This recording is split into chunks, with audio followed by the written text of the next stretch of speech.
All right, good. Hello, everybody. So today what we're going to be doing is we are going to we're going to be finding the vertex of a quadratic function given the focus and the directrix. So an important thing to note is that the vertex is kind of in the middle, or not kind of, it is in the middle of the focus and the directrix. So it's going to be somewhere in between the two, and that's important to know. So if we go back to our notes, we remember that I said that the vertex will have the same x value as the focus. So right away, I see my focus is at 8, 11. So my x value there is going to be 8. So my focus is going to be at 8, comma, and then the y value is going to be the part that's in between the focus and the directrix. So the x value is always the same as the focus, and the y value is what's the difference. So my directrix here is y equals 5. So my y value for my focus is 11. My y value is 5 for my directrix. So what I'm going to do is I'm going to take them, I'm going to add them together and divide by 2. And this kind of helps me find the midpoint of them. So it helps me find the middle. So I'm going to simplify this to make my life a lot easier.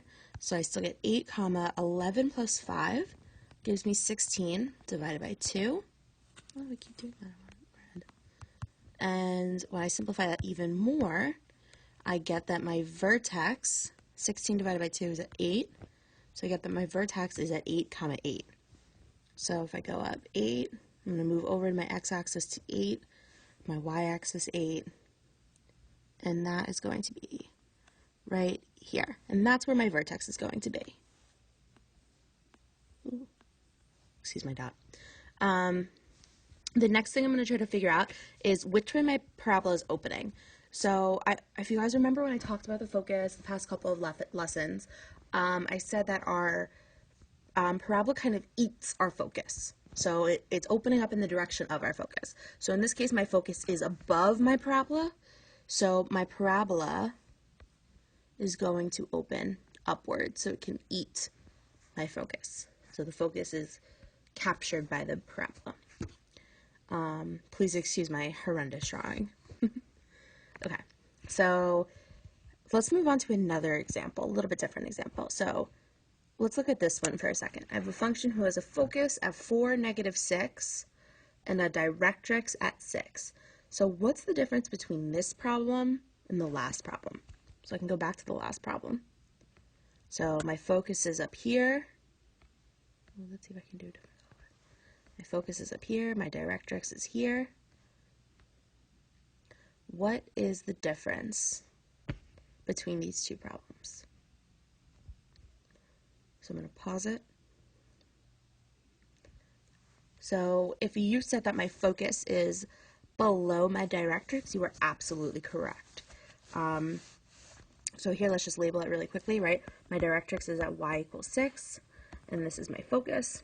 So the very first thing I'm going to do, my vertex is going to have the same x value as my focus, so in this case it's going to be 4. And then my y value is going to be kind of the middle between the two. So I have a -6 here and a +6 here. So what I'm going to do is I'm going to add them together. So I have -6 plus 6 divided by 2. I'm going to simplify this a little bit more. So I have v, my vertex is at 4, -6 plus 6 is 0, divided by 2. And that is going to give me a vertex of 4, 0. So my vertex is going to be on the x-axis, and it's going to be at 4, 0. Oops.